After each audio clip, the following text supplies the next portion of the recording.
24 रोजी आपले प्रभू श्रीराम यांची अयोध्येत राम मंदिरात प्राणप्रतिष्ठा झाली। ही जणू या वर्षातील पहिली दिवाळी समजायची। का नाही म्हणावं आपण हिला दिवाळी? किती आनंदायी वातावरण होतं त्या दिवशी।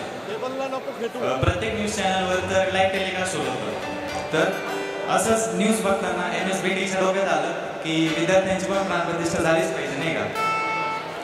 तर 24 जानेवारी 2024 रोजी MSBDने कार्य संपन्न केलं।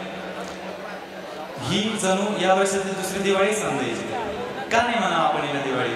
किती आनंदायी वातावरण होतं त्या दिवशी। बऱ्याच जणांना ऑल क्लिअर झाल्याचा आनंद होता, तर बऱ्याच जणांना तो पर्सेंटेजचा बॉक्स क्लिअर स्क्रीन झाल्याचं दुःख होतं।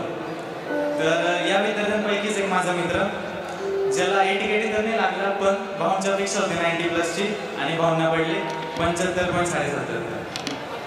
So that day he was demotivated enough to deserve a song from me, and this song is dedicated to that day.